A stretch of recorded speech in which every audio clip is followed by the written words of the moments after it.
आप जन्मोत्सव के पावन प्रसंग में दर्शन करिए। दो पंक्तियां हैं। अवधपुरी रघुकुल मणि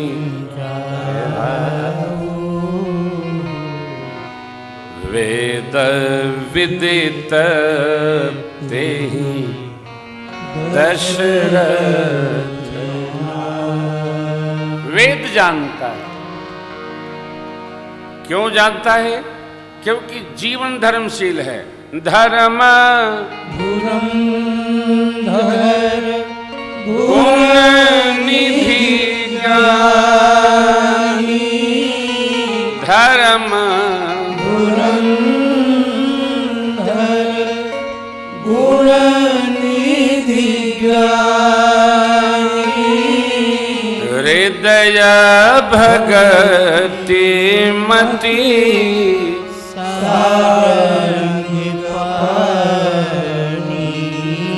वेद जानता है। क्यों जानता है? चक्रवर्ती जी महाराज धर्म की धोरी को धारण करते हैं, धर्म तत्व का पालन करते हैं, जीवन धर्म में ही जीते हैं। ये धर्म धुरंधरता है। धर्म के प्रतिकूल नहीं जाते, एक पग नहीं चलते, एक सूत नहीं हिलते। धर्म धुरंधर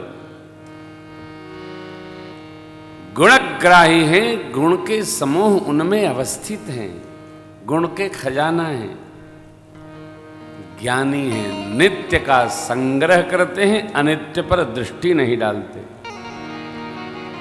नित्य क्या है? परमात्मा नित्य है।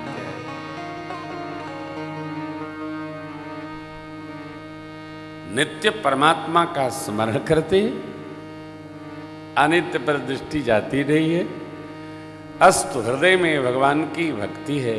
हृदय भक्ति मति सारंग पाई। हृदय में जब भगवान की भक्ति रहेगी, मति में भगवान रहेंगे, मति में प्रभु स्मरण रहेगा, संसार की स्मृति नहीं आएगी। 3 घंटा बैठकर कथा श्रवण करते हैं, जगत की याद आती है। श्री रामचरित मानस जी का पारायण करते हैं तो जगत की याद आती है? नहीं आती। गुरु मंत्र का जप करते हैं तो जगत की याद आती है। कई लोग कहते हैं महाराज याद आती है, मन बहुत भटकता है। थोड़े दिन भटकेगा, लगे रहो, सब अटक जाएगा, मन इसी में लग जाएगा। इसलिए भटकता है कि अभ्यास हो गया इसको इधर उधर करने का। मन चंचल है, मन का स्वभाव घोड़े जैसा है।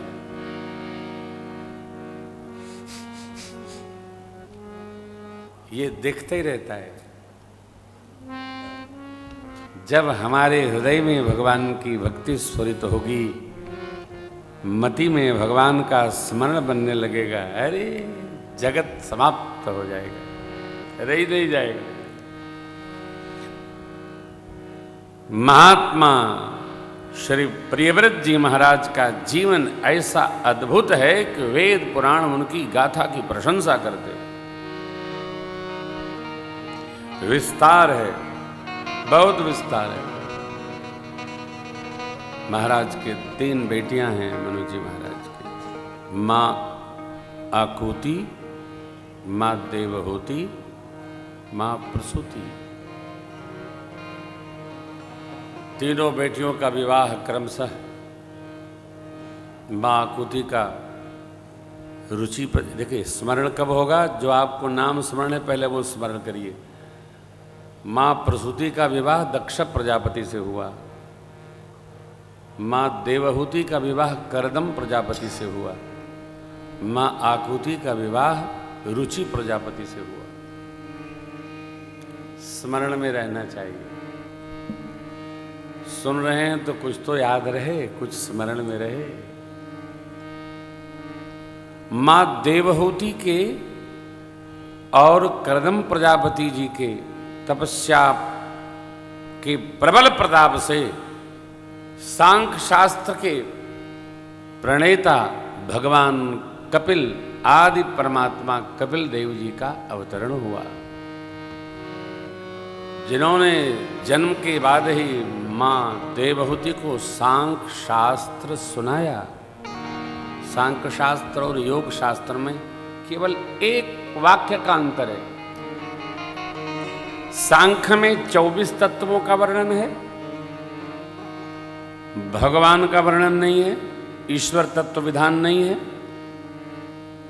और योग दर्शन में एक ईश्वर प्राणिधान के नाते भगवान का स्मरण माना जाता है। इसलिए योग दर्शन में 25 तत्वों की चर्चा है, सांख्य दर्शन में 24 तत्वों की चर्चा है। ये 24 क्या है? 5 तत्व, 5 तन मात्राएं। ये प्रकृति जो है ना, सत रज तम, इसकी साम्य अवस्था से प्रकृति का निर्माण हुआ है। मन, बुद्धि, चित्त और अहंकरण, जिसको अंतःकरण कहते हैं। यहां ईश्वर नहीं है। आप सभी जानते हैं कि प्रकृति जड़ है। प्रकृति जड़ है। जड़ चलेगा कैसे? जब महत्तत्व, जो भगवान कपिल ने कहा, महत्तत्व इस पर आरूढ़ होता है तो प्रकृति ये चलायमान होती है। योग दर्शन में उसको ईश्वर तत्व कहा है, यहां उसको महत्तत्व कहा है। ते 5 5 10 हुआ, 5 ज्ञानेन्द्रियां, 5 कर्मेंद्रियां, 20 मन, बुद्धि, चित्त, अहंकार, ये 4, 20 4 24 तत्व। सृष्टि के प्रत्यक्ष होने पर ये 24 तत्वों के द्वारा ये पूरी सृष्टि संचालित है, इसी में है, और कुछ है ही नहीं। हमारे आप में भी और कुछ नहीं है। परंतु महर्षि पतंजलि ने जब योग दर्शन परिभाषित किया तो उसमें ईश्वर की संकल्पना को स्वीकार किया। ऐसे भगवान कपिल जी ने मां को दिव्य ज्ञानोपदेश किया और भजन के लिए, तप के लिए, जप के लिए, अष्टांग साधन के लिए और प्रस्थान कर गए। जगत में उलझे नहीं।